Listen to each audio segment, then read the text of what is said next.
Okay, my name is Professor Clark, and I want to welcome everyone to our day two go to training session. We're going to be talking about decimals, percents, and fractions during this training.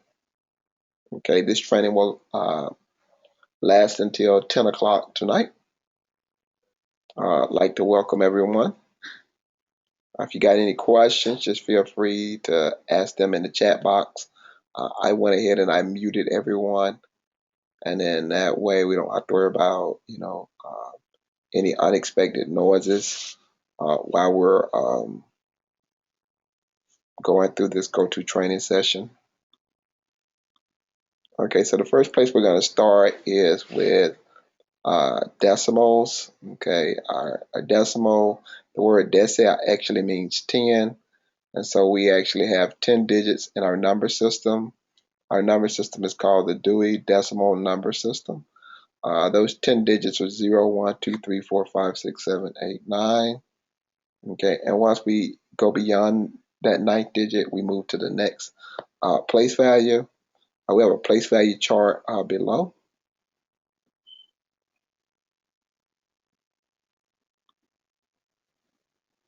Yes, it is being recorded. Okay, so here's a number as it is being read. That's going to be 1 and 234,000. Okay, the decimal place itself stands for the word and.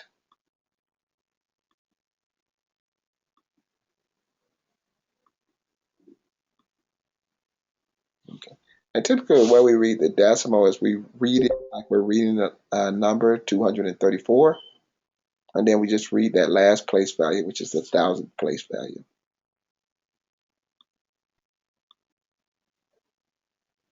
Okay, so here we have some other numbers. We have 60,007 and 8 tenths, and then we have 678,000. Okay, here's another number, 8 and 5 tenths. Okay, and once again, the word and means a decimal. And then we have 5,000 and 253 10,000th. Okay, so anytime we see that word and, that's where we're going to place our decimal at. Okay, and so we're going to convert a decimal to a fraction. Okay, when we're converting a decimal to a fraction, we simply look at the place value. Right here, the place value, that's the 10th place value. Okay, according to our place value chart, the 10th place value. So what we'll do is we'll take this number 3 here. That will become our numerator. And then because this is the 10th place value, this will be put over 10. So it'll be 3 over 10, like that. Okay, so once again, the place value tells us what number is going to be our denominator. Our numerator is easy. It's just the number that's behind the decimal. Okay, and so we're going to have 3 tenths there. Now we're at 4,500. That means that this is all going to be over 100.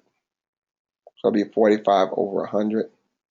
And then, of course, we'll have to simplify that down because 45 over 100 can be reduced by finding the greatest common factor of 45 and 100, which is 5. And then that's going to leave us with 9 over 20. Ordering decimals. Now, the reason why we order numbers is to have a conceptualization of a number's value. That's what order numbers determine, which numbers are actually bigger than other numbers. That gives us a sense of a number's true value. Okay, so when we look at 50 and the number 39 and we say, well, which number is larger? Well, in this case, 50 is larger than 39. Okay, now how we determine that is by looking at the largest place value, okay, which is the 10th place value. So we look at this, we look at this place value right here. The 5 is in the 10th place value, and the 3 is in the 10th place value. So since 5 is larger than 3, 50 is going to be larger than 39.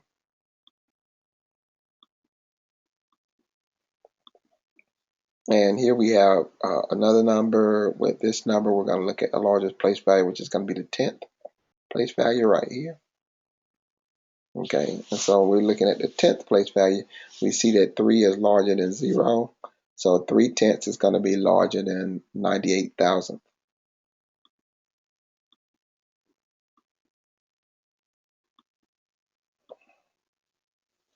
Okay, so if we were to order these two numbers here, we have 245,000 and 268,000.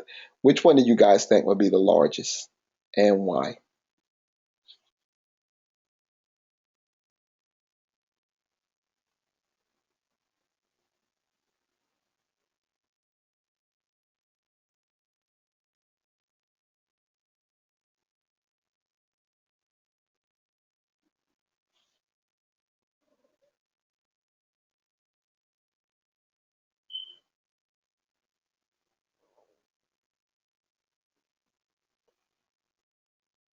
Okay, so John is saying 268,000 is larger. Okay, why is it larger? Why do you guys think that's larger?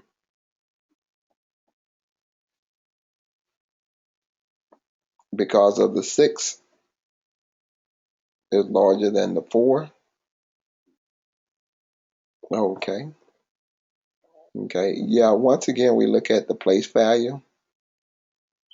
In this case, we start with the 2's, but the 2's are the same number. So then we move to the next place value, 4 and 6. Okay, and so when we look at the 100th place value, we can see that the 6 is larger than the 4. So 268,000 is going to be larger than 245,000.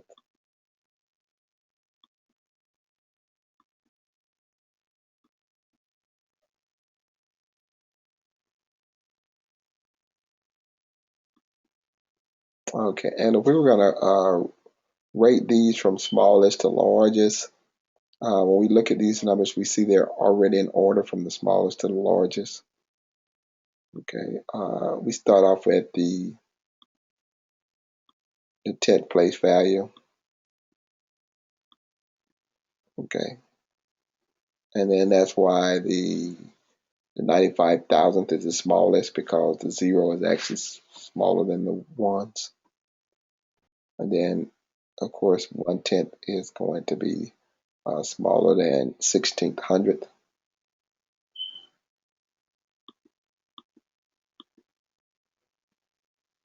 Another important concept that we use to better understand decimals is rounding. Okay, so when we're rounding, we're going to look at the number to the right. If the number is 5 to 9, we'll round up. If the number is 0 to 4, we'll round down. Okay, and so here we're being asked to round to the nearest 10th. Okay, now the nearest 10th place is right here. Okay, so this is the number we're going to be looking at right here to determine whether it's going to get rounded up or if the entire number is going to get rounded down. Okay, so in this case, because 7 is 5 or higher, that number is going to get rounded up to 45 and 7/10.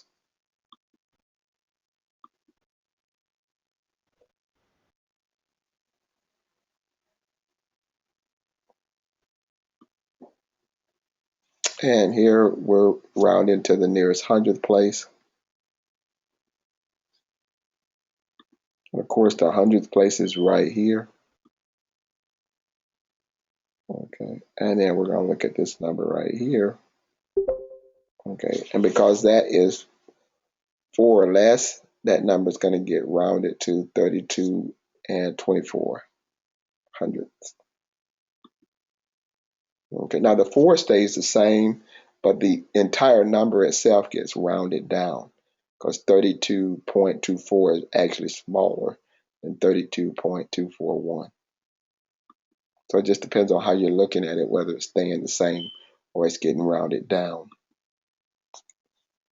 Okay, so here's a number, 32 and 698,000, and they want us to round this to the nearest hundred.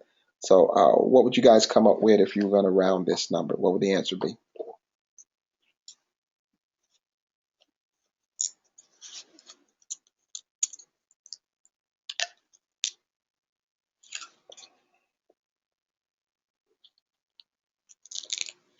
Okay. Okay, so we got two answers so far, 32 and 7/10, and then we got 32 and 67 hundredths.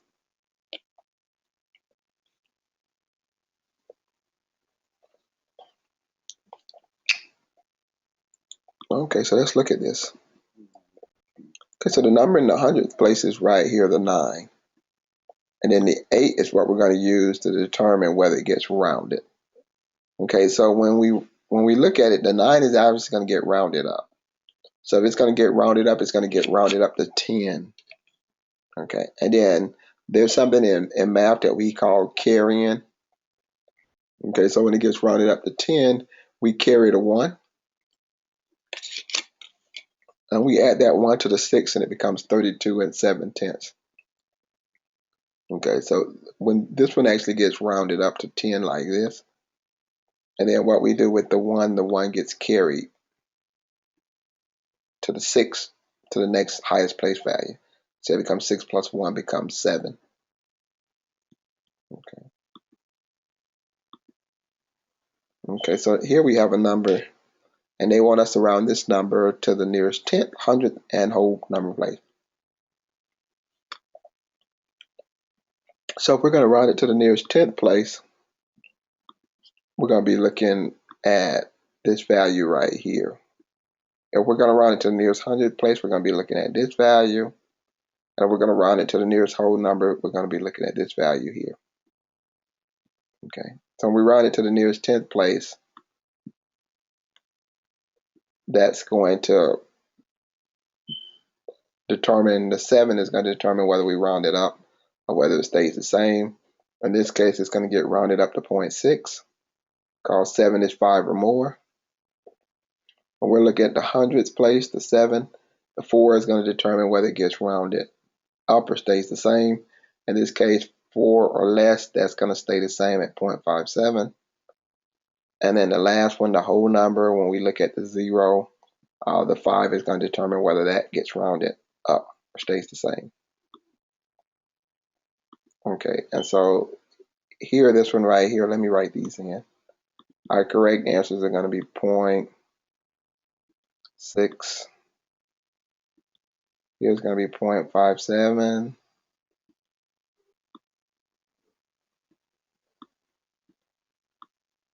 And then our final answer is going to be 1. Okay, so those are going to be our answers.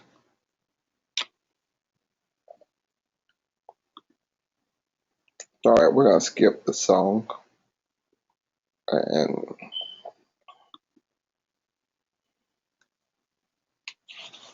look at some rules for adding and subtraction of decimals. Okay, when we're adding and subtracting decimals, in this case, because these are integers, we still have to remember our rules for integers. If the signs are the same, we add the digits together and keep the sign. If the signs are different, we subtract the digits and keep the sign of the larger absolute value. So in this case, the signs are the same. They're both negative. And since they're both negative, we're going to add those two together. We're going to add 0.43 and 0.2 together. And then that's going to give us 0.63. And then we'll keep the sign that was in the problem. So since the sign in the problem was negative, our answer is going to be a negative 0.63. Here's another problem. Here we have a positive 59 hundredths, and we have a negative 1. The signs are different here. Different in the sense that one's positive and one's negative. So we're going to subtract here in this case. And when we subtract, that's going to give us 41 hundredths. When we subtract, and then we'll take the sign of the larger absolute value. 1 is larger absolute value than 59 cents. And so that answer is going to be negative 41. Okay, so the rule is we just simply got to line up the decimals. And so here's a case where we're lining up the decimals. Now, if you can't see the decimal, it's understood that the decimal is behind the last number when you can't see it. So you can't see the decimal behind the 2 here. Okay, so it's understood that that's going to be where your decimal will be at. We can fill in all of our empty place values with zeros because 0 represents nothing. And then we just begin our process for adding. And so that's going to be our final answer. But we make sure that we line our decimals up.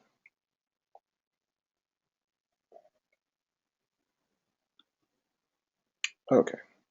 Here's a word problem. I want to see if we can solve this problem. So I want you guys to look at it and then see if you can use what we know about decimals, adding and subtracting to solve this problem.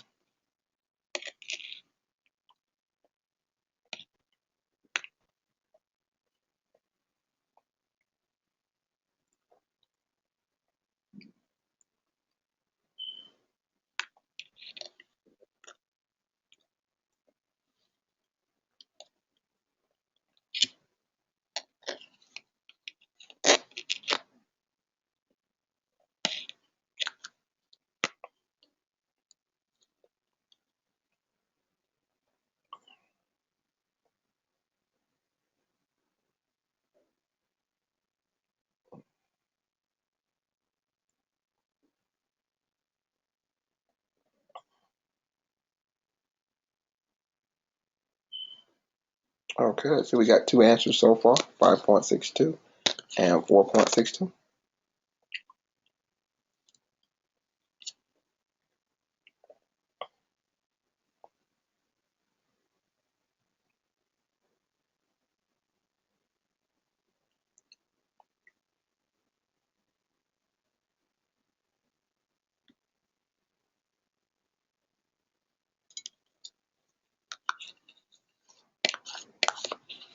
Okay, any other ideas?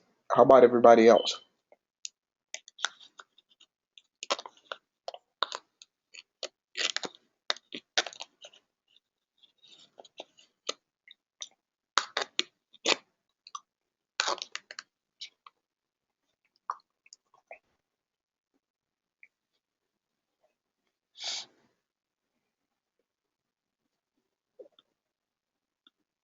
Okay, as we're looking at this problem, we know we've got the numbers involved.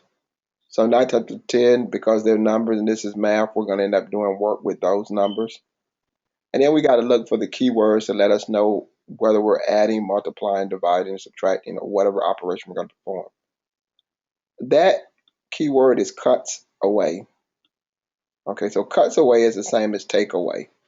So when we see that word, she cuts away a piece, that's letting us know that we're going to be subtracting. Because cut away and take away and subtract away is the same as subtracting. So in this case, it's going to be 7 minus 2.38. Okay. Anytime you're looking at word problems, you're going to always be looking for those buzzwords that let you know whether you're going to add, multiply, divide, or subtract. And then also in the question, it says the remaining piece. So a remaining piece tells you that you've obviously taken something, something's left, and something's remaining. Okay, so that's subtraction as well. Okay, and so from there, we simply line up our decimals and we go to work. In this case, we'll end up having to borrow because you can't take 8 away from 0. And our final answer is going to be 4.62. Okay, the way it shakes out is we have to borrow 1 from here. That gives us 6. That gives us 10. We borrow 1 from the 10 and come up with 9. And then the 1 we borrow, we give it to the 0, and that gives us 10 there. Okay, and so then we just do our math from there. Okay, so we had to do quite a bit of borrowing to solve this problem.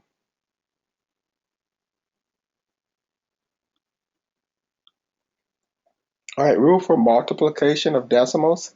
Okay, we're going to multiply just like we normally do. And then we'll add the amount of numbers behind the decimal in the problem. And that's how many numbers that go behind the decimal in the answer. So in this case, we'll multiply on out. Okay, now here we've got 442. There are two numbers behind the decimal in the problem right here.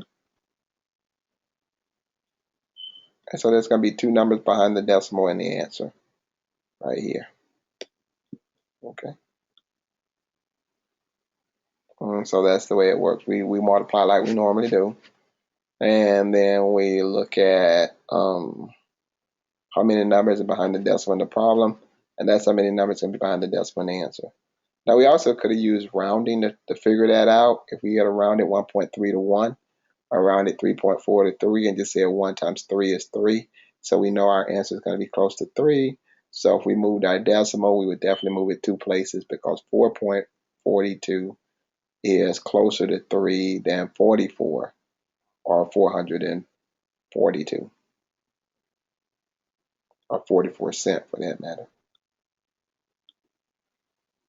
Okay, so here's another application problem for us.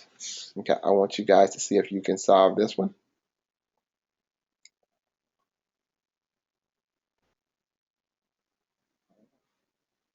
And we're going to look for those buzzwords to let us know to multiply, add, and subtract.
Okay, once again, you're going to start off by looking for those buzzwords. It's going to let you know whether you're multiplying, adding, subtracting, or dividing.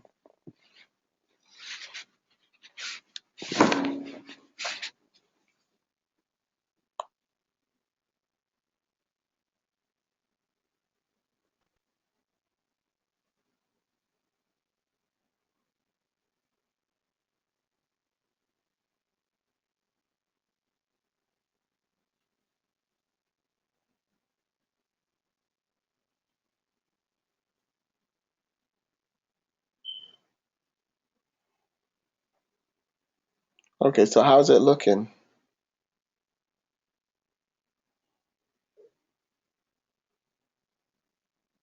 Okay, so let's see. Jesus has $53.55. What about everybody else? Okay, I think Robert has the same answer. Okay. What buzzwords did you guys find to let you know to multiply, add, divide, or subtract in this problem? What were the buzzwords, the key words that we seen?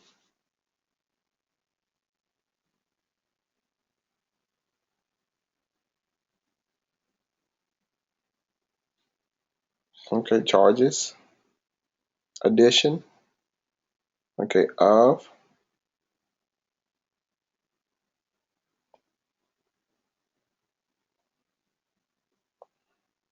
okay, per. Okay, what does per mean?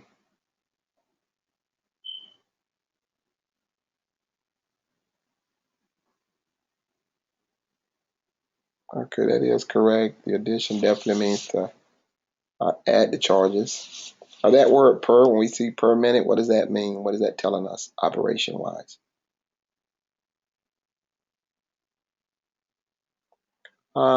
In this case, it means to multiply. Okay, so per means in this case, it means to multiply.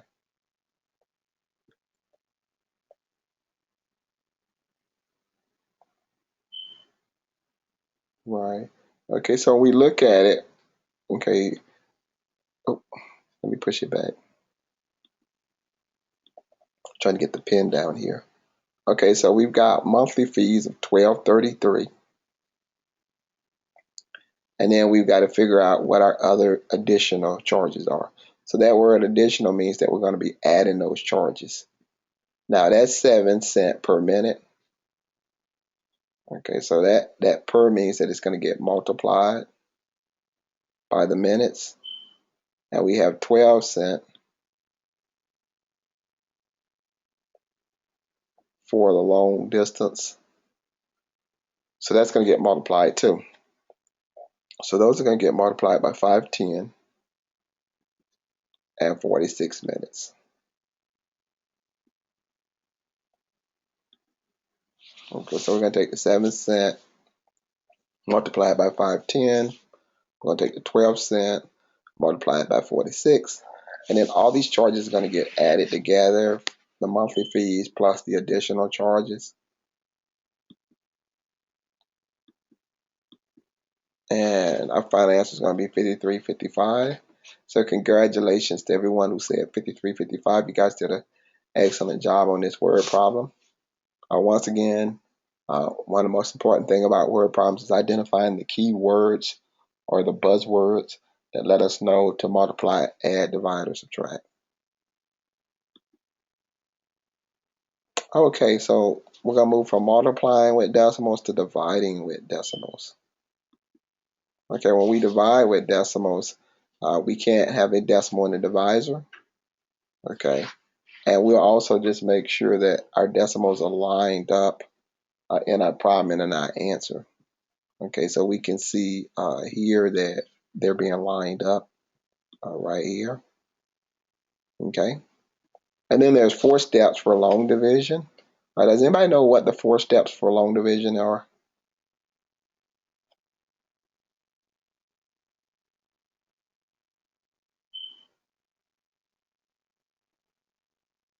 4 steps for long division.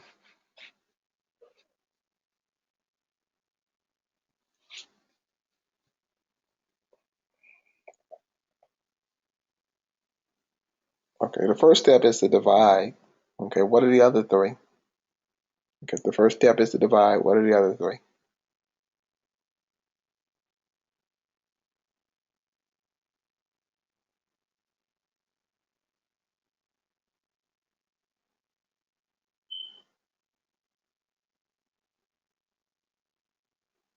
Okay, we got subtraction is definitely another step.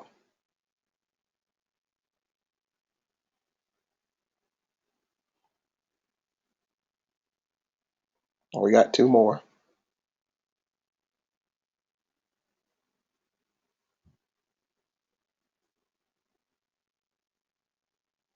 Multiply.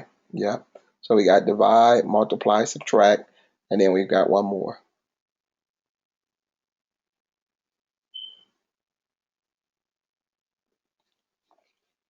Divide, multiply, subtract, and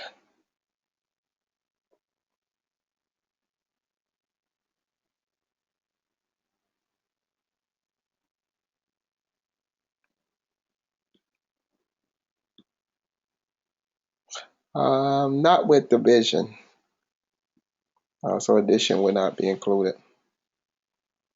So we got divide, multiply, subtract, and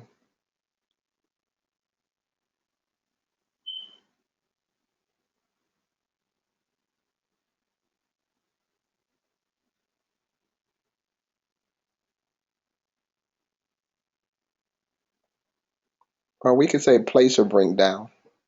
We could definitely say place or bring down. Okay, so those are our 4 steps. Divide, multiply, subtract, and bring down. Okay. Okay, so what we're going to do is we're going to take the 11, divide it by 2, and then that's going to give us 5. Then we'll take the 5 and multiply it by 2 to come up with 10. Then we'll subtract the 10 from 11. That'll give us 1. Then we'll bring down the 6. And then we'll start the process all over again. 16 divided by 2 is 8. 8 times 2 is 16. Then we'll subtract 16 from 16. And that'll give us 0. Okay, and so at that point, there's no need to bring down because there's nothing to bring down. And with our next problem, we're going to do the same thing. We're going to divide, multiply, subtract, and bring down. We'll start off with 23. How many 4s can we pull out of 23? We can pull 5 out. Then we'll multiply. 5 times 4 is 20. Then we're going to subtract. 23 minus 20 is 3. Then we'll bring down to 6. Then how many 4s can we take out of 36? We can take 9 out. Then we'll multiply. 4 times 9 is 36. And then we'll subtract. 36 minus 36 is 0. Okay. Now in this problem right here, it's a little different. Okay. We can't divide, by a decimal. So we got to actually move the decimal out of the problem in order to solve it. So we're going to move the decimal, how many places we need to move it out of the problem. In this case, we can move it one place, and that'll leave us with 4. And then if we move it one place there, we'll have to move it one place here. Okay, because whatever you do to one, you have to do to the other one. And so that's going to give us 45.6 divided by 4. And then we can just go ahead and start our process for long division. And our final answer is going to be 11.4.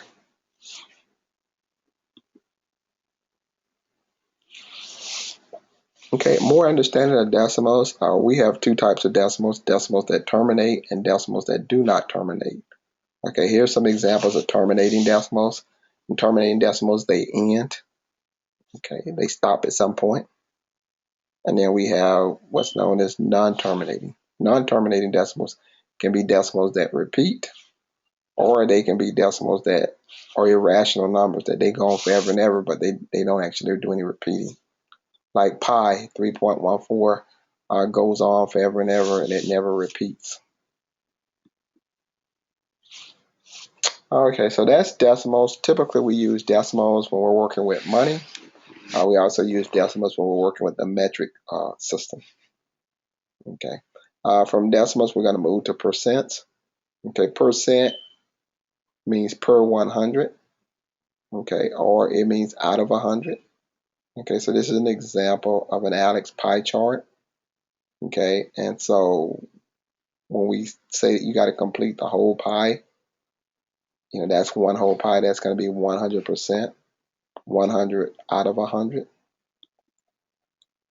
Okay, we're not going to do the video on it.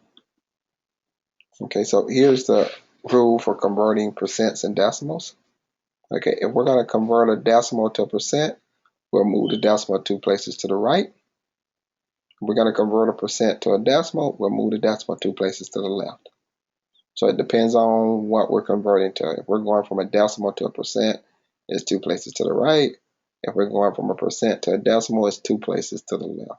So we're simply moving the decimal. Okay, and so here we have 100%. We're going to express that as a decimal and then as a fraction. To express that as a decimal, we'll move it 2 places to the left.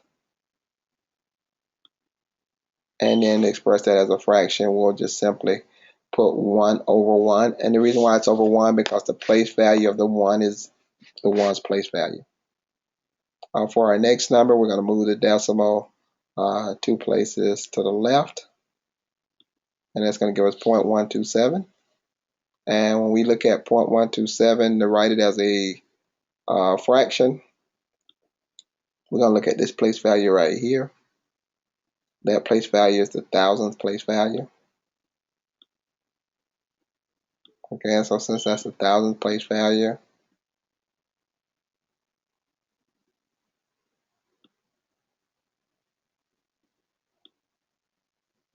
we'll put 127 over 1,000. Okay, once again, that place value of that last decimal from what we understood earlier about decimals is going to tell us what our denominator is going to be for our fraction. Okay, so if we're going to express a percentage, we're going to express a decimal as a percentage and a fraction. Okay, so we have a decimal. We're going to express it as a percentage. We're simply going to move it 2 places to the right. and then that'll give us 67%. And then, of course, 67% means 67 per 100. So we can just write it 67 over 100. For 9 and 23 hundredths, we can move the decimal 2 places to the right. And then that's going to give us 923%. And then we can express that as 100 by simply saying 923 over 100. Okay. And then that's an improper fraction. We can convert that to a mixed number by dividing. We can take 9 100ths out of 923, and we'll have a remainder 23 over 100 left. Okay, so if we forget the rule, we can think of money. Money is a good way to remember decimals and percents. Okay, a half of a dollar is 50 cents or 50%.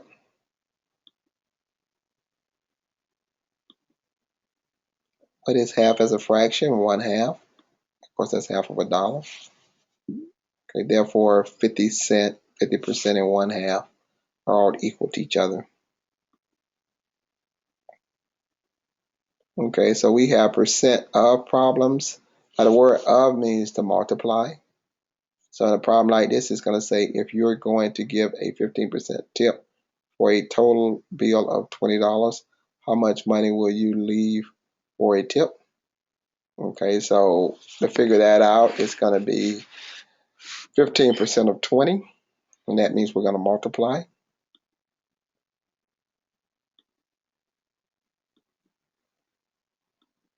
And so we'll multiply, and that'll give us $3. 0.15 times 20 is 3.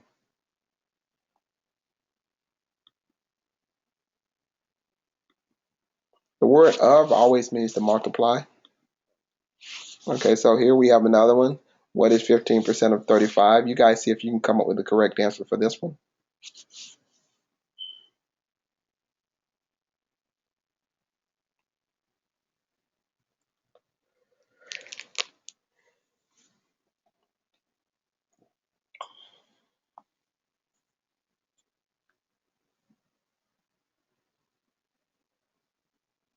Okay, we got $5.25.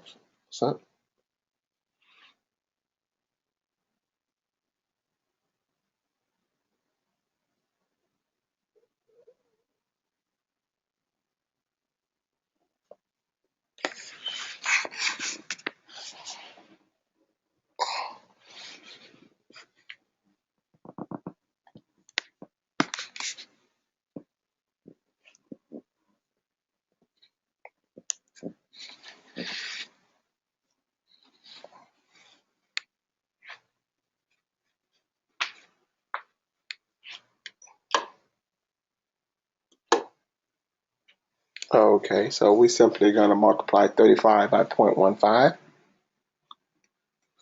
and that's going to give us 5.25.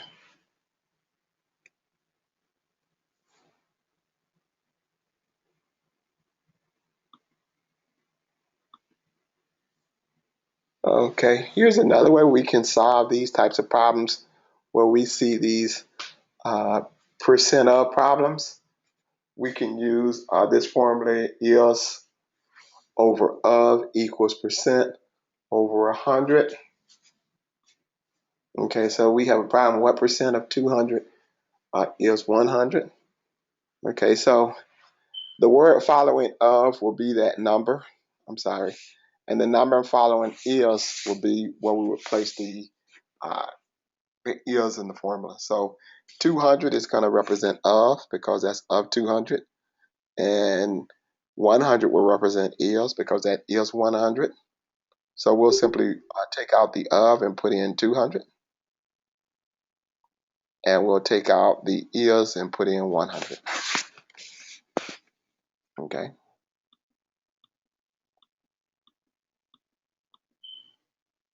And the percent is unknown. That's why we're asking what percent. And then the 100 will always be 100 in this case. So in order to solve this problem, we can cross multiply. We can go 100 times 100 and then 200 times x. And then we can divide both sides by 200. Okay, and x will equal 50. Okay, so X is going to be 50%.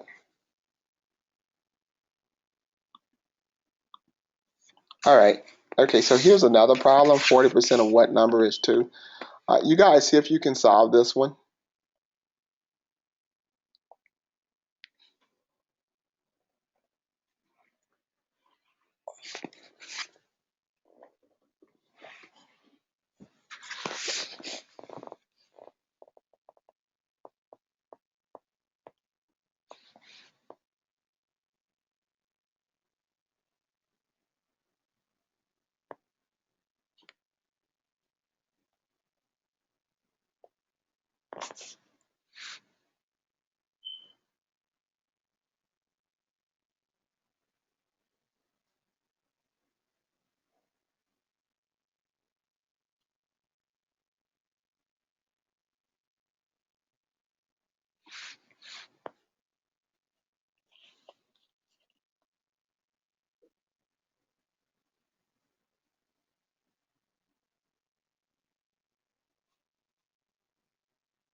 Okay, so we got 5 as an answer.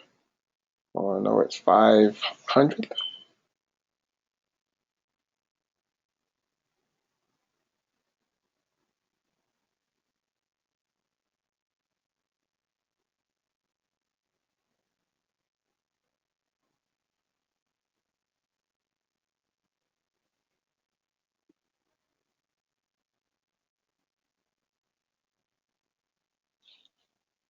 Okay, any other input?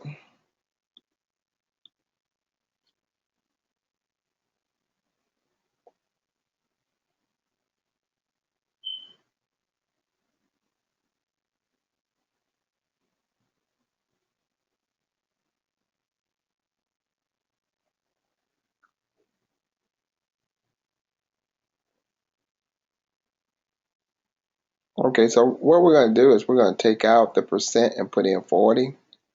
And then we're going to take out the is and put in 2. Okay, so we're going to have 2 where the is. We'll have 40 where the percent is. And then the of, we can just put an X there because we don't know what of is. That's why it says of what number. Okay, and so from there we'll cross multiply. Okay, so we have the 2, the X equals 40 over 100. Then we can cross multiply here. And then that's going to give us 200 equals 40x. Divide both sides by 40. X equals 5. So good job for Robert and Daniel coming up with 5.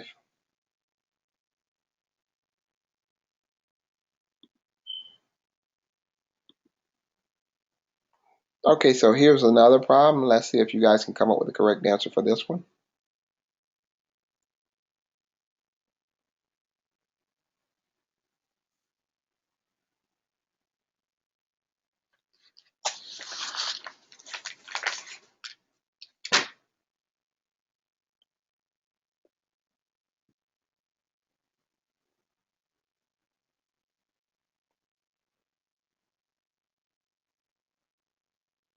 Okay, Robert has 12.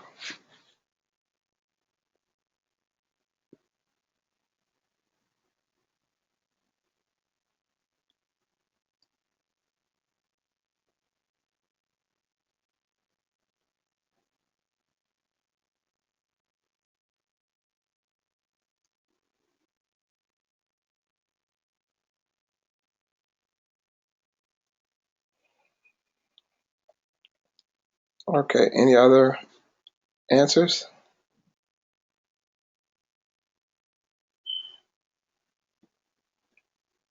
Okay, so let's look and see what we need to replace.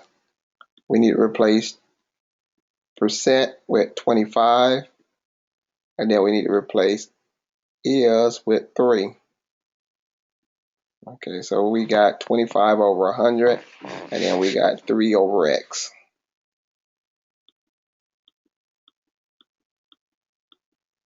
From here, we can cross multiply. 3 times 100 is 300, and then 25x. No fair, that didn't finish off. So we cross multiply here. and then we cross multiply here. Then we come up with 25x equals 300.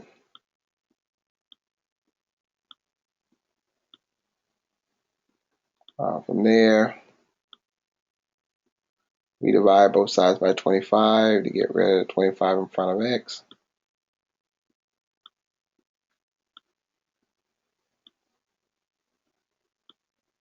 And x equals 12.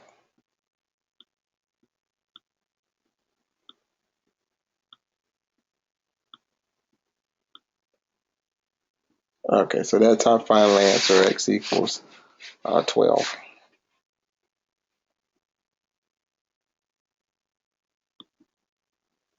Okay, so here we have some more problems dealing with percents. Okay, an item is regularly priced at $40. Rob brought it on sale for 15% off the regular price. How much did Rob pay? Okay, so that problem is going to be an off problem. Okay, off means that we're going to have to subtract somewhere in the problem, either up front with the percentages or at the end with the amounts of money. So we got 15% off of 40 will be $6. So then we'll take 40 and subtract 6, and that'll give us 34. Okay. Now another way we could do it is we could take 100% minus 15% and give us 85%, and then multiply 40 by 85% and come up with the 34 that way too. Okay, and once again, that word off means to subtract. Okay, so yeah, so we could do it that way, or we could have just went 40 times 85%, because 85% is what's left after the 15% discount. Okay, and then of course that would have come up with 34 as well. So we could do it either way. Okay, now that where did 85 come from? The 1 minus the 0.5, like that. Okay, no matter how you do it, there's going to have to be subtraction involved. Anytime you see that word off, it means to subtract. Anytime you see the word of, it means to multiply. So when you're in Alex, you're going to see problems that some of them are going to say off and some of them are going to say of. And you got to be able to distinguish between the two to recognize that when you see off problems, you're going to be doing some subtracting. And when you see of problems, it's going to be all multiplication.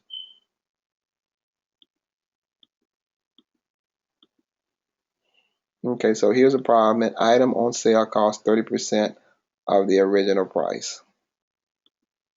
Okay, if the original price was $20, what was the sales price?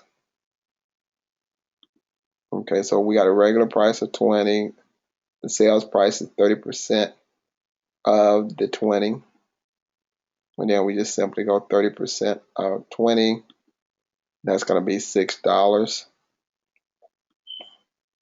And then, of course, the key word here is of.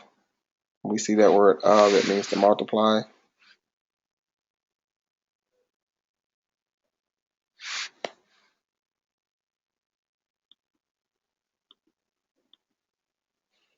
Okay, here's a problem. A desk is on sale for 36% off.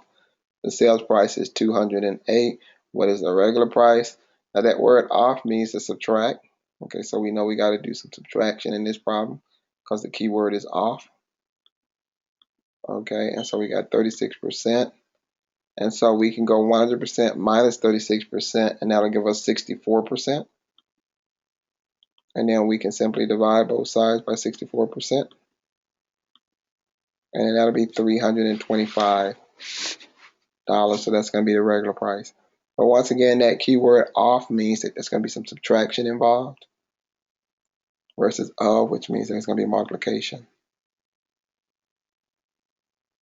Okay, so you guys see if you can solve this one. A sofa is on sale for $497, which is 71% of the regular price. What is the regular price?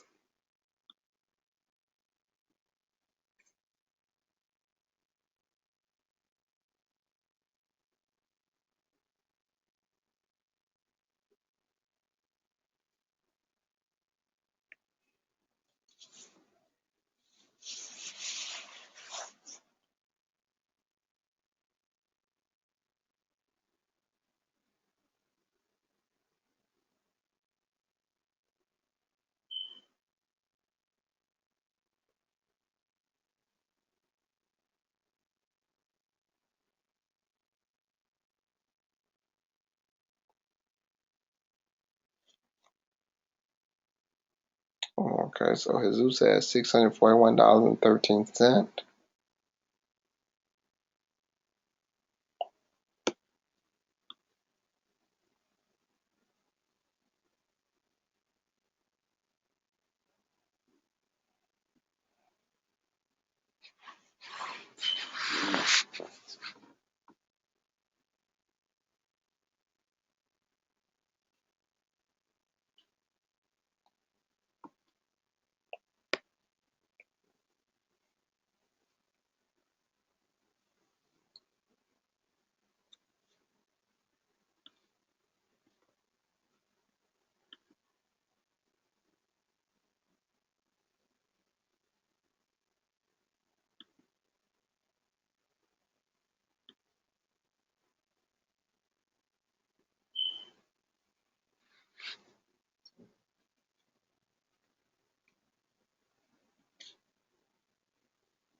Okay, so let's look at it.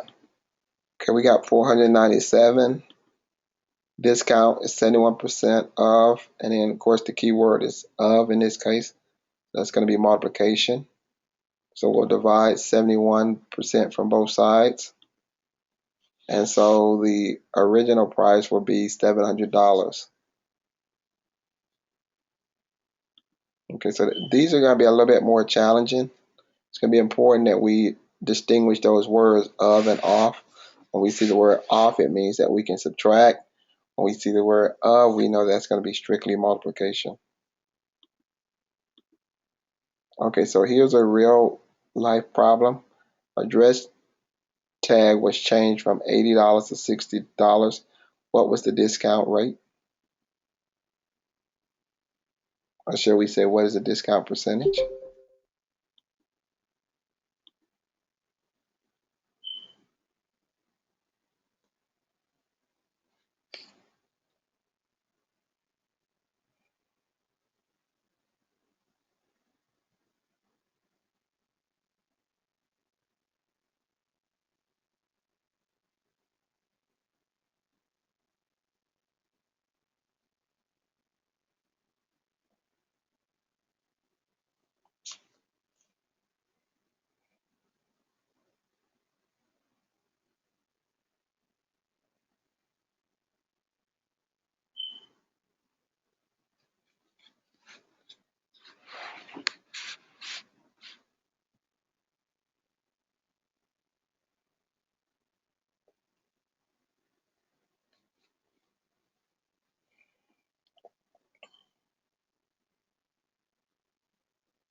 Okay, so Robert has already responded. How about everybody else?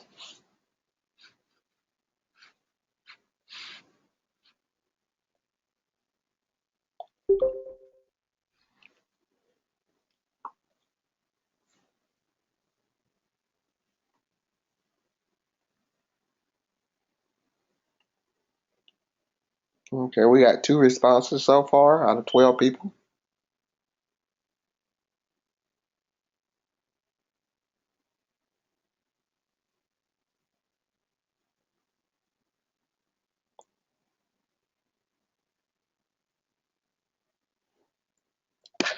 Okay, so we're saying that the discount rate is 25%. What's the discount amount?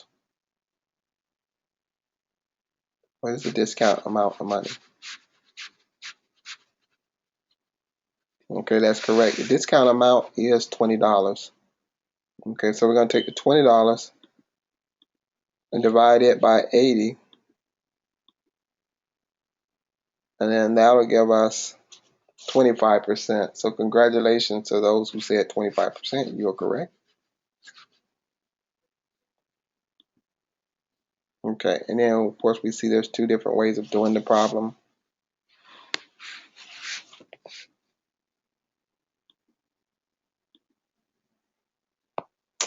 Here's another real life problem.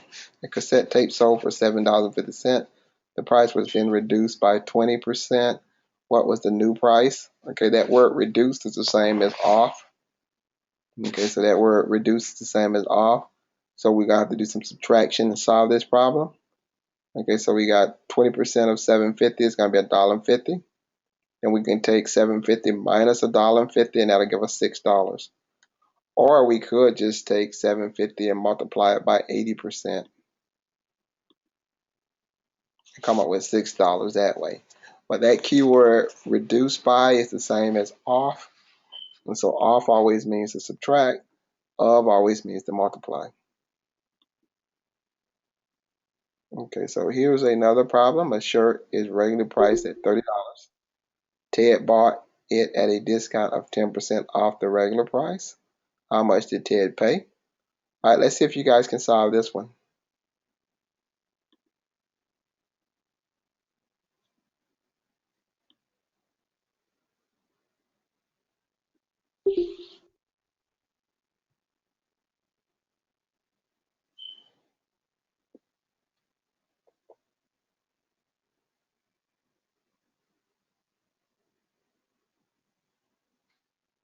Okay.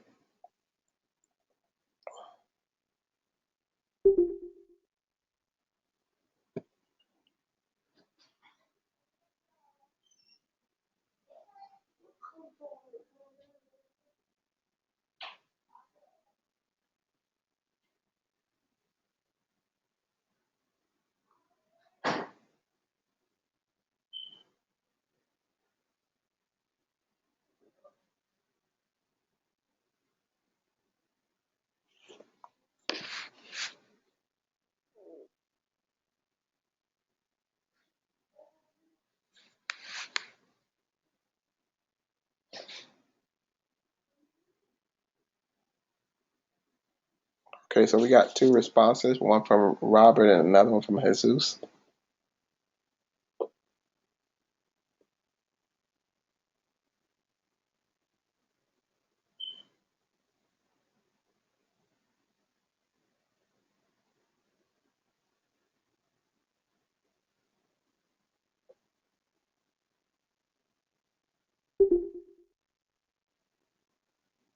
Any other responses?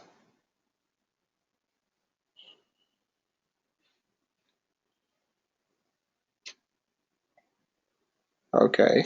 Once again, the key word here is going to be off. Okay, so that means there's going to be some subtraction involved. Okay, so we got 30%. 10% of 30, which is going to be $3. Well, let's go back. We got a break coming, but we need to finish up this problem. So the discount is going to be $3 here. Then we got 3 here. Then that's going to give us 27. Now, another way we could solve this problem is we could say $30 times 100% minus 10%.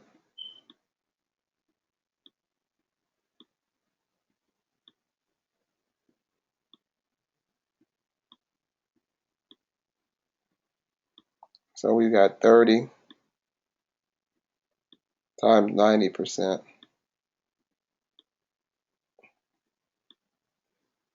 which will also give us 27. So congratulations to Robert and Jesus for coming up with the $27. That's correct.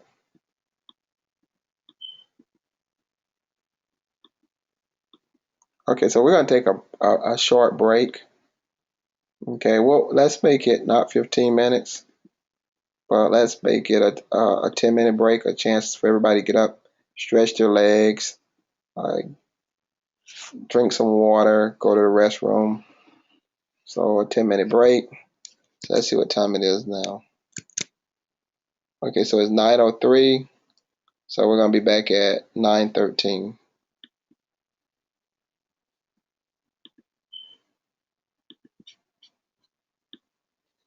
So we'll be back at 9:13.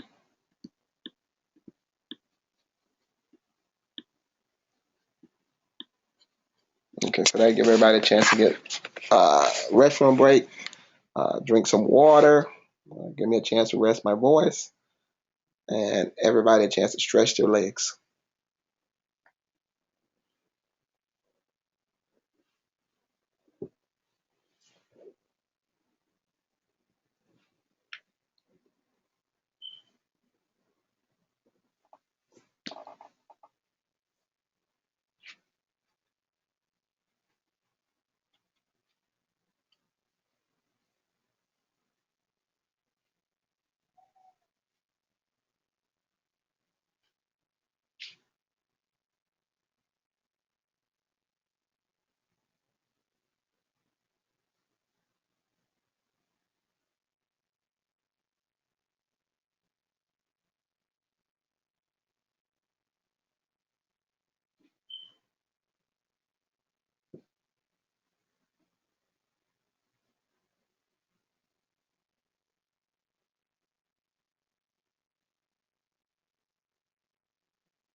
Okay, folks, we got about 1 minute, then we're going to get started.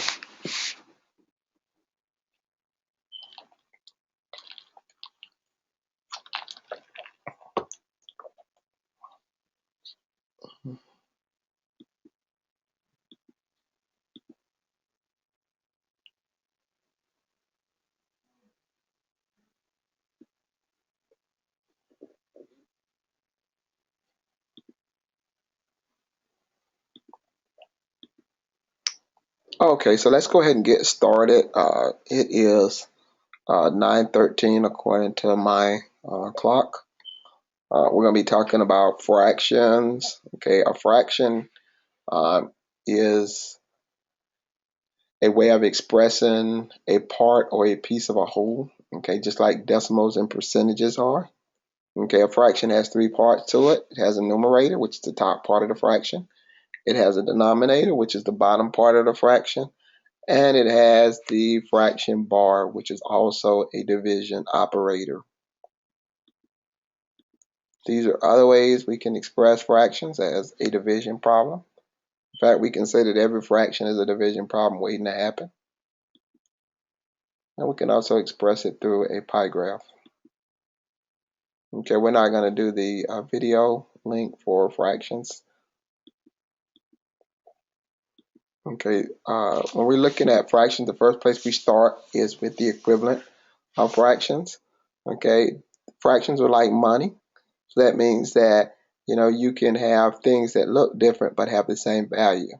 Much like you can have a $10 bill, two $5 bills, a roll of quarters, and a $5 bill and five $1 bill, and they all are equal to $10, but they all look different. Okay, and so fractions are the same way. Um, and so we see that 1/2, 2/4, and 3/6 still gives us half of whatever it is we're talking about. 3 is half of 6, and 2 is half of 4, and of course 1 is half of 2.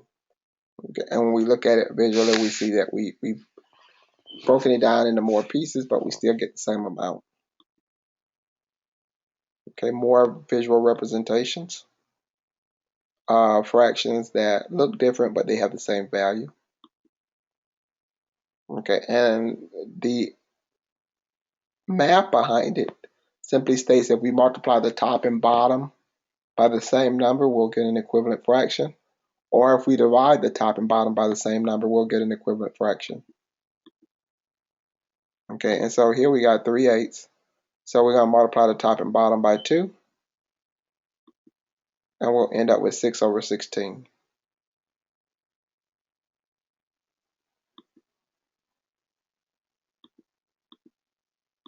Here's a visual representation. We've actually got a mixed number here, or it can also be an improper fraction.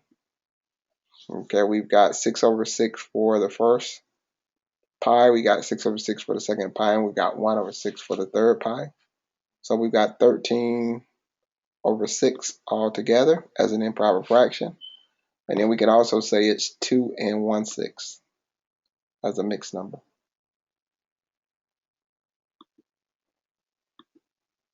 We can convert improper fractions into mixed numbers simply by dividing and subtracting. So if we got 5/2, we can simply take the 5, divide it by 2, come up with 2, and then the remainder of 1 becomes our numerator for our new fraction. And so we end up with 2.5.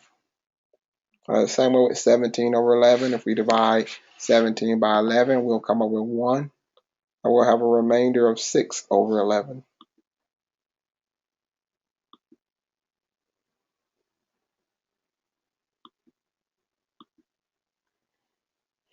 And if we wanted to convert it back, if division and subtraction will convert it to converting it back, we can multiply and add. And so we can use a process called round the world.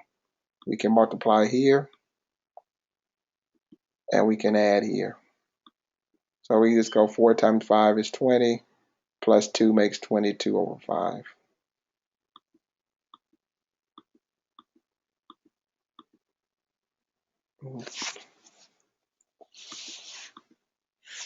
Okay.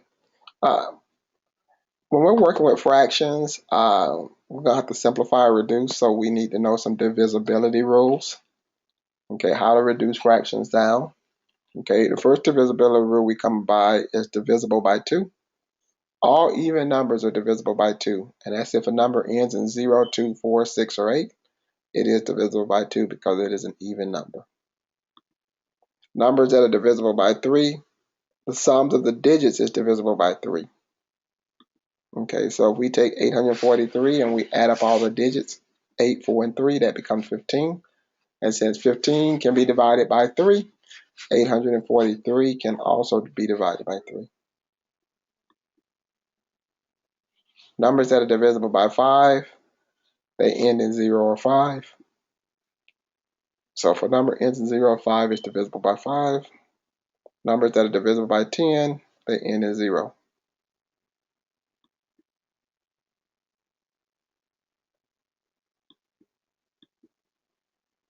Okay, so here we have a number, 50 over 100. Now, we can find the largest, or we can just keep dividing it down until there's nothing else to divide it by. The largest number that we can divide both of these by is 50.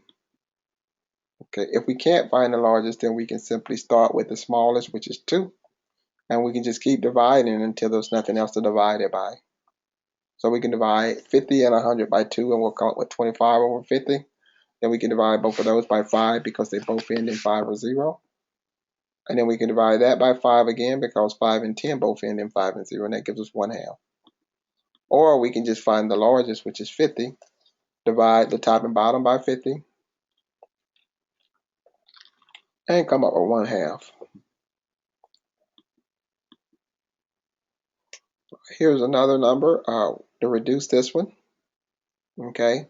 Uh, Obviously, you can't divide it by 2 because they're not even numbers. They end in 1 and 3. Okay.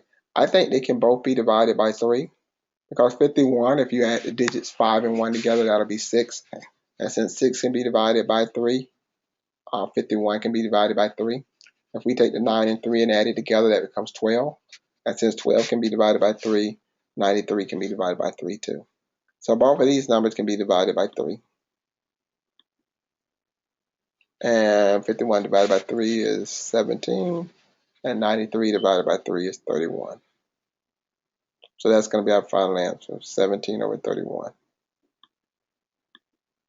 Now, when we're looking for factors, a factor of a number is a non-zero whole number that divides evenly into that number. So what are the factors of 24? Okay, we can start off by looking at 1 times 24. Then 2 times 12 is 24. Then 3 times 8. And then 4 times 6. So all these numbers are factors of 24. Okay, we can simply start with 1 times 24, 2 times 12, 3 times 8, and then 4 times 6. Prime factorization are prime numbers that we can multiply together to come up with 12. Does anybody know what a prime number is? What is a prime number?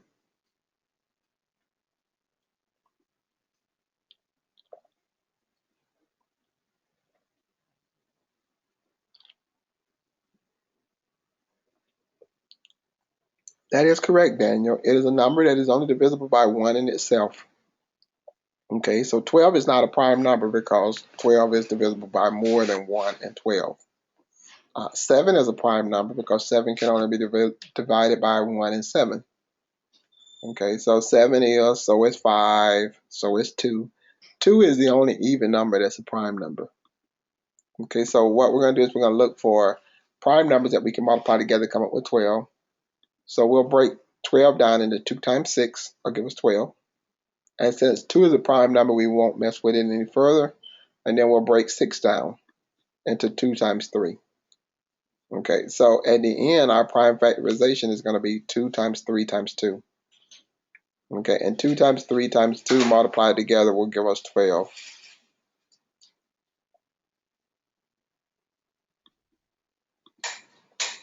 All right, the largest factor that divides even into both of two numbers is called the greatest common factor. Okay, we looked at the greatest common factor a second ago when we were looking at 50 over 100. The greatest common factor there is 50. Okay, so we're looking at 30 and 42. No, 4 isn't a prime number. Yeah, so that's why 4 would have to be broken down into 2 times 2. Okay, so we're looking at the greatest common factor of 30 and 42. Okay, we can look at the prime factorization of 30 and the prime factorization of 42. And that's going to be 2 times 3 times 5, and then 2 times 3 times 7 for 42. And then, of course, the greatest common factor can be found in all the factors that they share, prime factors they share together, once we multiply them together. So the greatest common factor for 42 and 30 is going to be 6, because 2 times 3 is 6.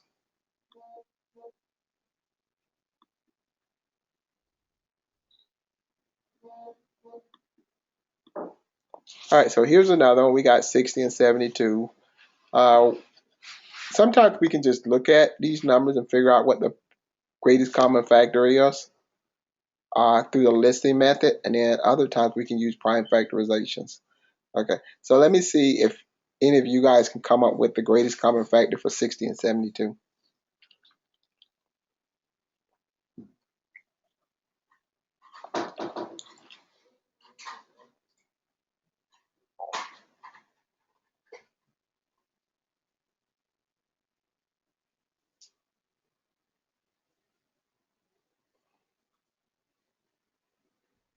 Okay, Daniel's got 12. Okay, and 12 is correct. So thank you. Okay, and so now one way we could do it is we could look at the prime factorization of 60, prime factorization of 72. And so we can see there that it's going to be 2 times 2 times 3 is 12. Now, another way we can do it is we can just simply list all of the factors of 60 and then list all the factors of 72. And we can do that by, this is called a sandwich approach, 1 and 60 over here. And then it's going to be 2 and 30. Okay, see how I'm closing it in as I'm going along? And then 3 and 20.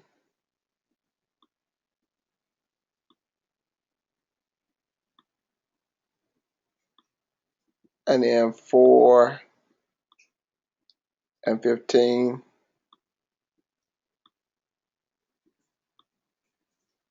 And then 5 and 12. And I'm just simply saying 5 times 12. And then the last one's going to be 6 and 10.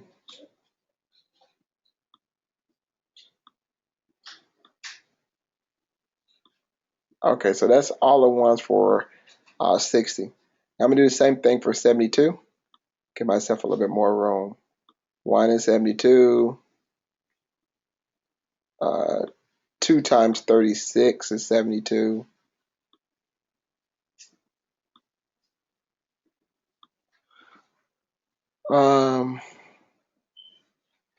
3 times 24.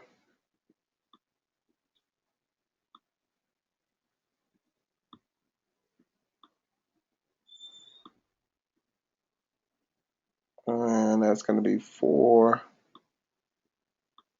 times 18. Not 5, but 6 will work. 6 times 12. And then the last one's going to be 8 and 9. Okay, and then I can just simply circle the largest, which you can see is 12 here, and then 12 here. I don't know why that's not like that. Okay. Okay, so you can see, so that's called the listing method. You can simply list them out and do it that way.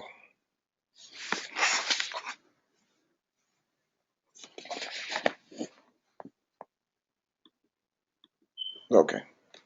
Here we have two very large numbers, and we're being asked to find the greatest common factor between 324 and 828. So we can do the prime factorization of both of those numbers.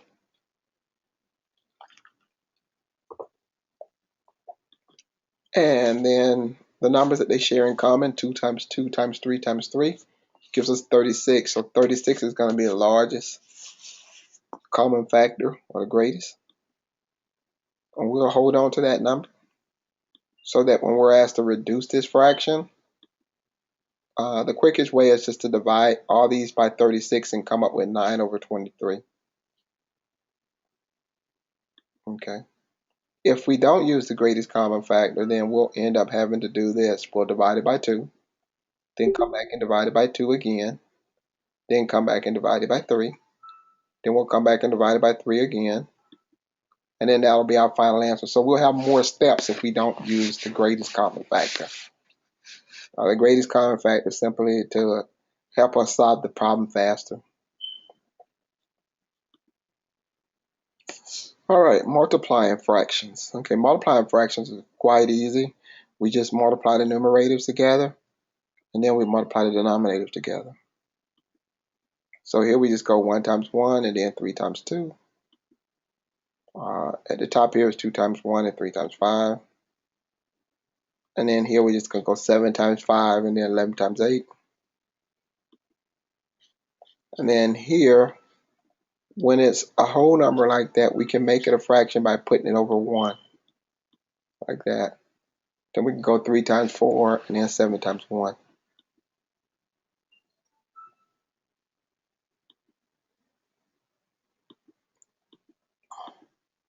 Okay, here's another one. We're going to simply put that over 1 as well. And then 5 times 2 is 30, and then 3 times 1 is 3. Then we can divide this. 30 divided by 3 will give us 10. Okay, remember, every fraction is also a division problem. And then the word of means to multiply 2. So 3 times 7 and then 4 times 9. And then we can simplify that down by dividing the top and bottom both by 3. And that's our final answer. Now, in order to work with mixed numbers, what we're going to have to do is we're going to have to convert these mixed numbers to improper fractions. So what we'll end up doing is multiplying and adding, multiplying and adding. So that'll become 13 over 5.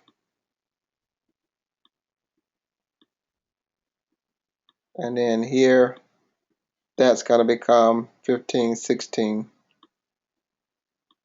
over 3. So that's the way we'll end up doing it. So it'll be 13 over 5 times 16 over 3. Then those two things will get multiplied together, and we'll end up with 208 over 15. And then, of course, that can be converted back to a mixed number by dividing. 208 divided by 15 will give us 13, and we'll have a remainder of 13 over 15.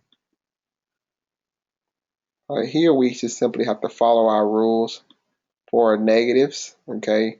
If we got two different signs, our answer is going to be negative.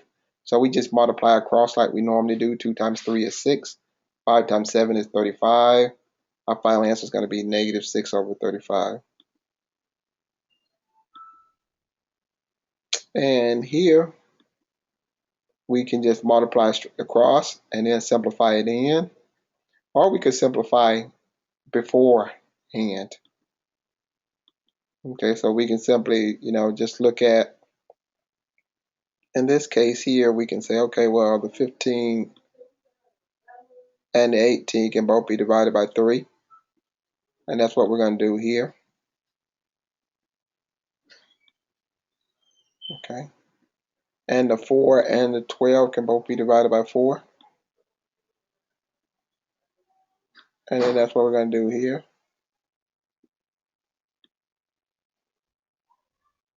Okay. And so if we simplify at the beginning, it makes the math a whole lot easier. Okay. Here we're going to multiply fractions and with exponents. Okay, the way this problem is written out, we're saying that there's 3. Okay, let's not hit the pen here. We're saying that there are 3 of these. Okay, and so that's 1, that's 2, and that's 3. And then we just simply multiply them together.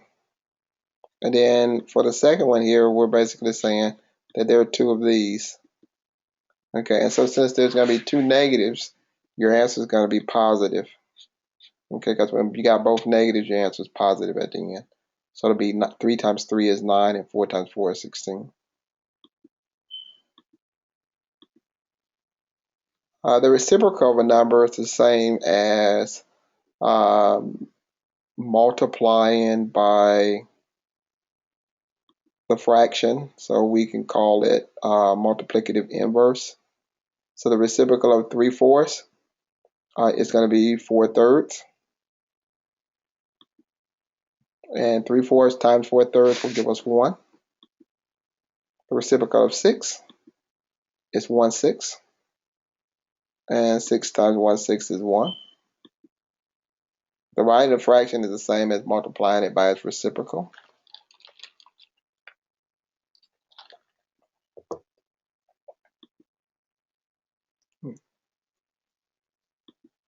Okay, so here we have 2/3 divided by 5/7. So we can just simply say that's 2/3 multiplied by 7/5. Okay, and all we're doing is just keeping the first fraction, changing the division to multiplication, and flipping the second fraction. That's what we mean by reciprocal. And then we just multiply 2 times 7 and 3 times 5. Okay, in order to complete the problem right here, we're going to have to go around the world, which means that we're going to convert the mixed numbers into improper fractions. So we're going to go 2 times 2 plus 1 makes 5/2, and 1 times 4 plus 1 makes 5/4.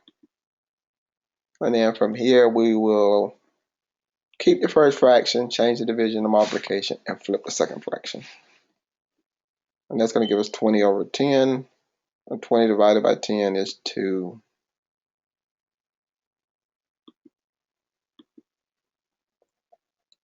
And dividing, okay, so that's dividing. Okay, the next concept we'll look at is adding fractions. Okay, when the denominators are the same, the math is easy. When the denominators are not, we got work to do. Okay, and no matter what we're adding and subtracting, we always have to simplify a fraction to its lowest term, even if no one says anything. Okay, so here we got 2 plus 1 is 3. And denominators stay the same. 3 plus 4 is 7. And the denominators stay the same.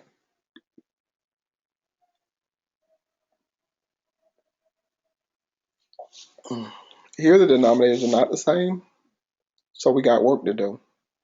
Okay, we've got to convert one of the fractions into an equivalent fraction.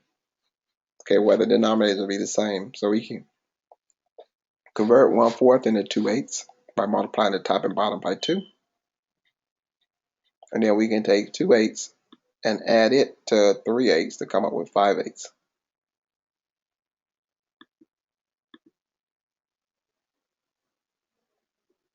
Okay, if the denominators are the same, then we can just add the numerators. If the denominators are different, then we have to find common denominators before we can add. And so that takes us into the LCM, least common multiple. So one of the things we want to do is work on finding the least common multiple between two numbers, like between 12 and 16, what's the least common multiple? We can actually look at the 12 multiplication tables and the 16 multiplication tables to find a common one. Okay, it's actually going to be 48 in this case. Okay, 12 times 4 is 48, and 3 times 16 is 48.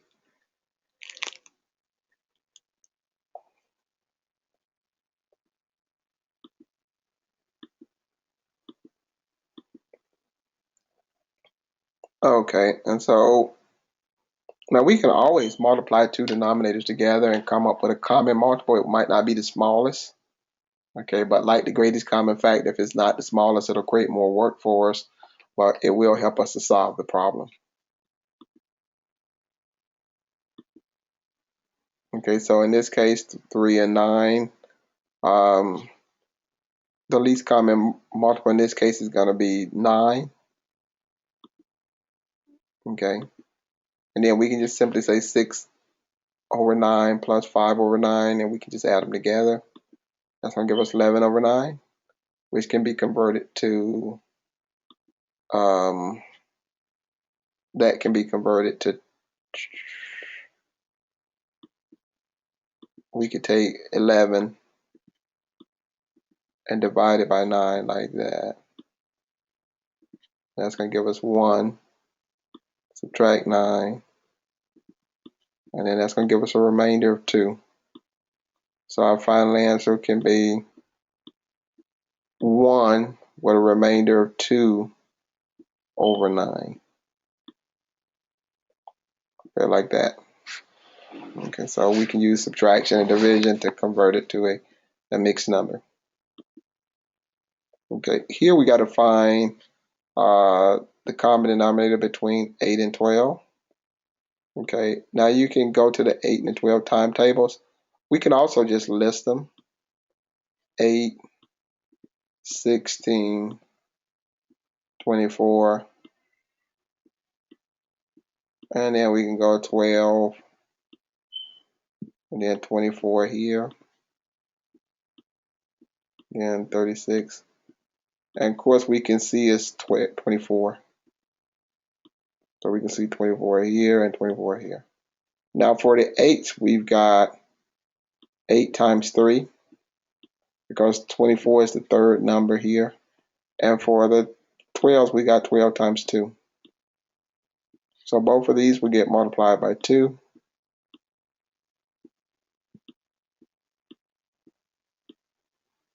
And both of these will get multiplied by 3.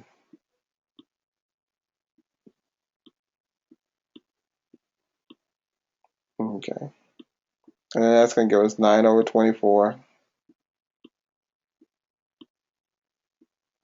plus 2 over 24.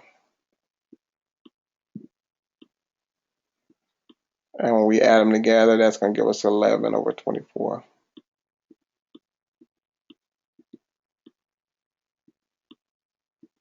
Okay, so that's going to be 11 over 24 when we finish.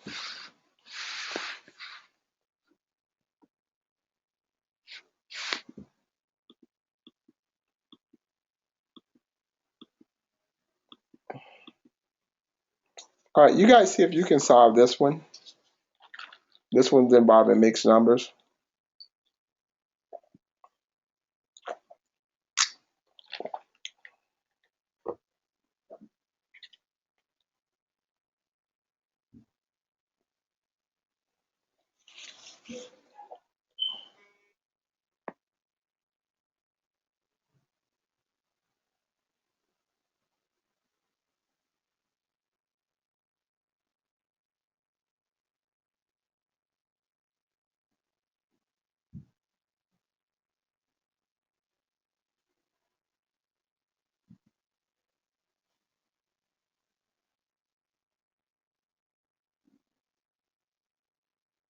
Okay, so we got 4 and 2/5.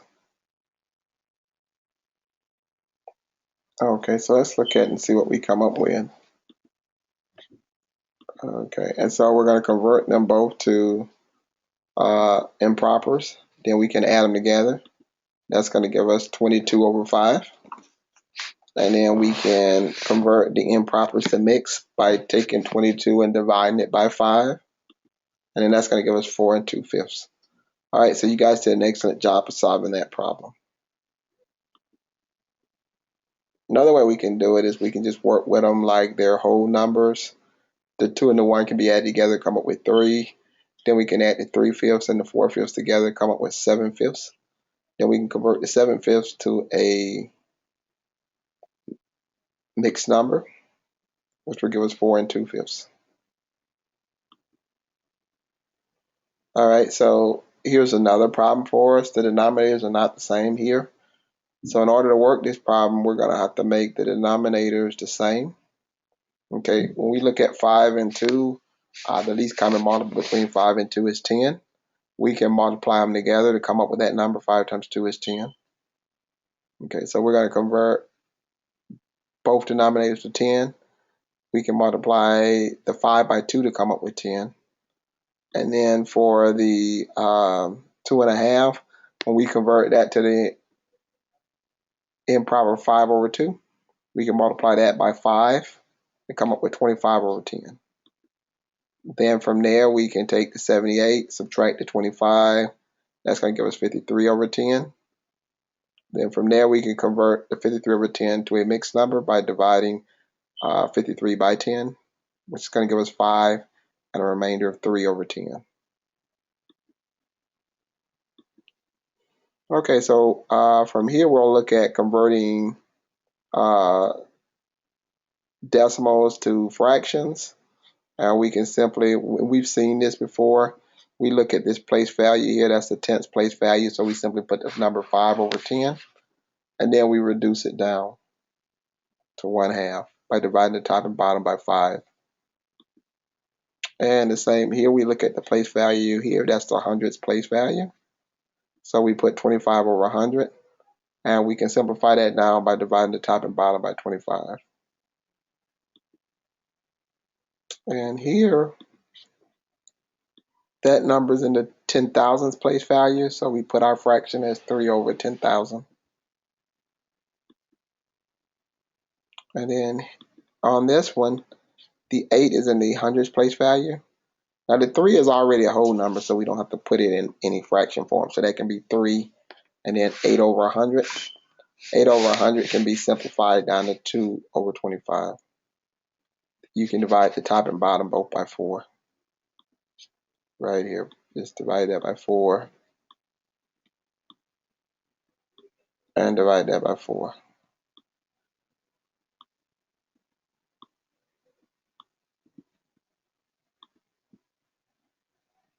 Fraction to decimal, we simply divide the numerator by the denominator. And so 4 divided by 3 divided by 4, make sure our decimals are lined up here and here. And then we remember our steps for long division. Divide, multiply, subtract, and bring down. The same here with 8. 5 divided by 8. Make sure that our decimals are lined up. And then we just simply perform the steps for long division. Divide, multiply, subtract, and bring down. Here, to convert that to a decimal, the 1 is already a whole number. We simply have to divide the 4 by 5 here to come up with 0.8. And then our final answer is 1.8. And here we just divide 4 by 11. This 11 here, and then we divide it by 4.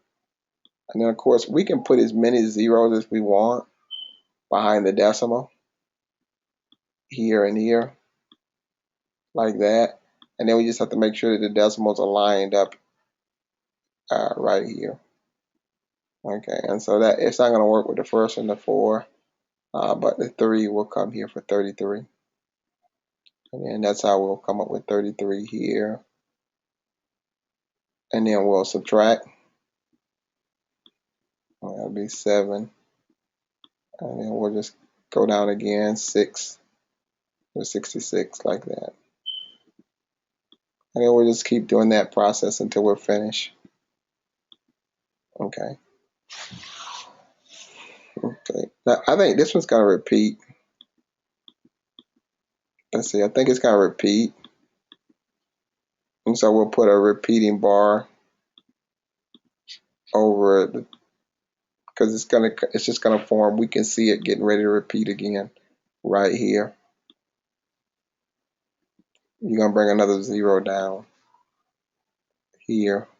And then it's going to be repeating. It's going to duplicate the same steps over again. Okay, so converting a fraction to a percent, the way we do that is we simply multiply the fraction by 100. So we just take 3/5 times 100, and then that's going to give us 60%. 300 divided by 5 is 60. We've got 5/2 multiplied by 100. Can give us 500/2, which will give us 250%. And 1/3 times 100 is going to give us 33.3%.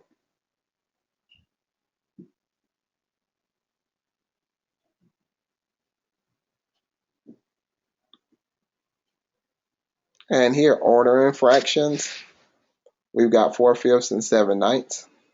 Okay, we can order them by converting them to decimals, or we can order them by finding common denominators. So we're going to change them to decimals. We take 4 and divide it by 5, take 7 divided by 9, and then we can see that 8/10 is clearly larger than 77/100. Or we can find a common denominator between 5 and 9. It'll be 45. Okay, and so we've got 36/45 and 35/45. The 36/45 is clearly going to be larger than the 35/45. All right, and that's going to wrap it up for us. Okay, friendly reminder, on Sunday, the Alex homework quiz is due, and the first slice of the module is also due as well. Okay, so at this point, I'm going to take the remainder of the time. We got about 11 minutes, and field any questions. Okay, does anyone have any questions for me?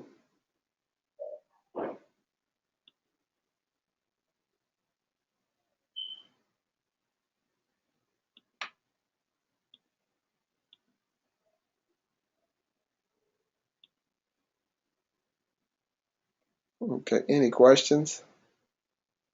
Or you can just place them in the chat.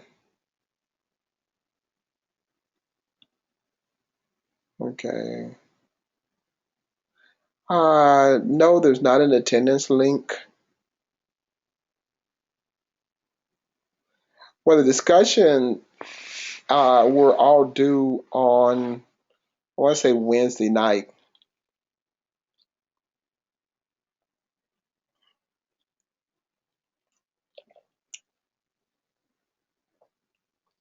The 2D project, you can use like Homestyler, homebuilders.com. There's some websites that you can go to and it'll build it for you. You're not supposed to be like drawing it by hand. Okay, we want a computer version of it.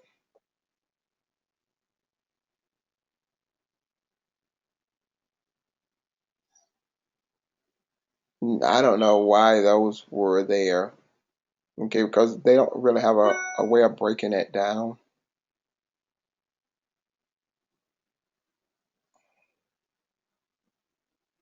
Yeah, I don't know why that would be there. Let me pull up that, that could have been some kind of error or something. The thing is all that stuff's just supposed to be due at the same time.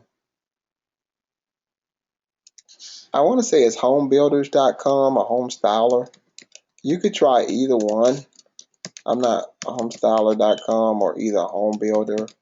One out of the two.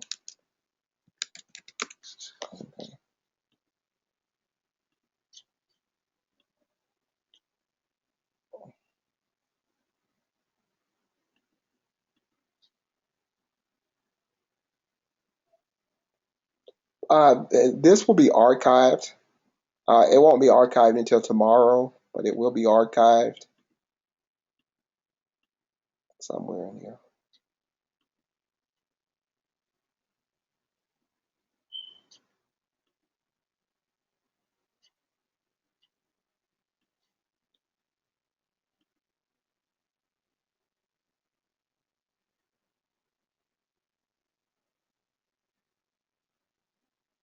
I think that.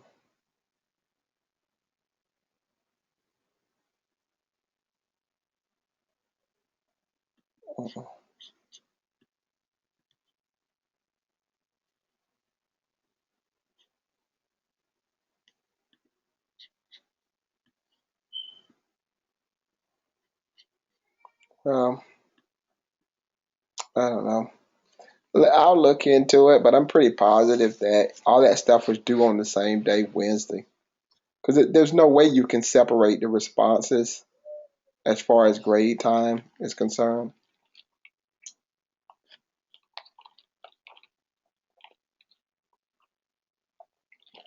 Mm. Okay, any other questions?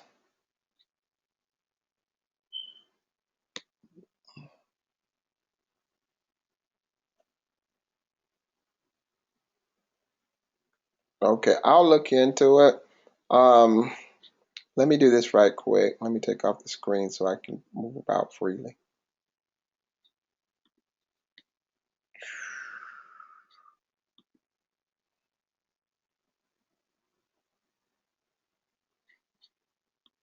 Okay, let's see. Uh,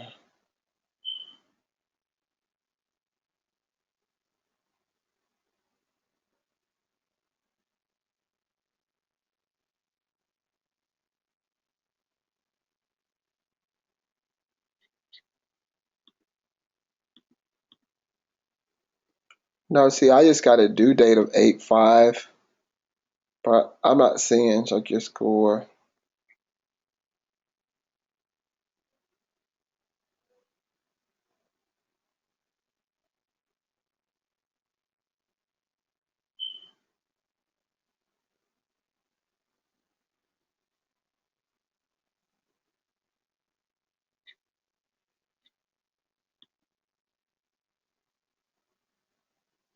Yeah, I see that. That seems like that's more of a typo. Okay, because even though it says responses are due by Friday, the due date on it is still 8/5 at the bottom. Yeah, that seems more like a typo.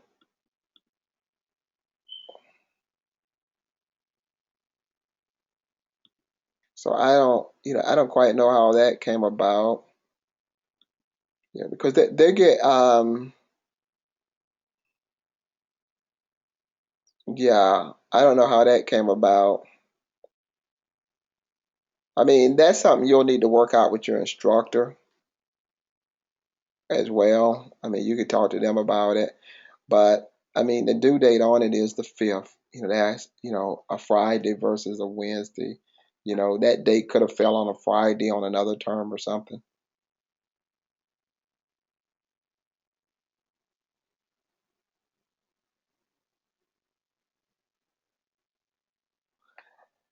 Right. Once again, yeah, that would be something that you guys would want to talk through with your specific instructors on it. Okay, I mean that would be something that you'd want to talk to with them on it and get their take on it. Well, once again, because all instructors handle things differently, and then what it might say on my page may be something different on someone else's page. So that would be something that you would definitely want to get with them and talk to them about it. That because the grading issue is something that you would talk to your instructor about.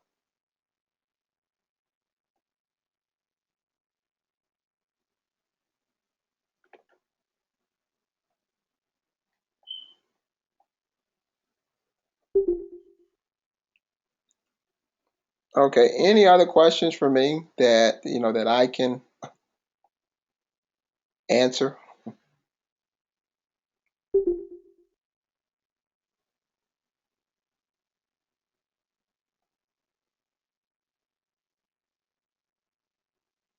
Okay, well, I'm not sure what you're referencing, Emmanuel.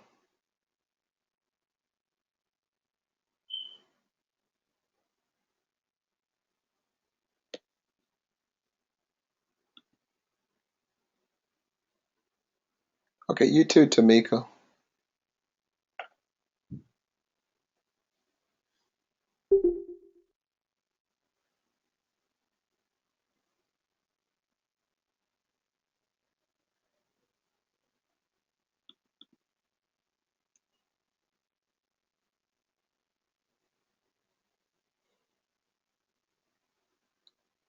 You I don't know why you would come up blank on it.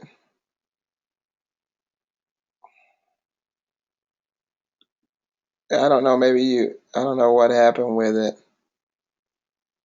Yeah, yours did show a blank home style. I think you got to put that designer here. Maybe you have to put the designer on the back of it. Try that and see if that improves it.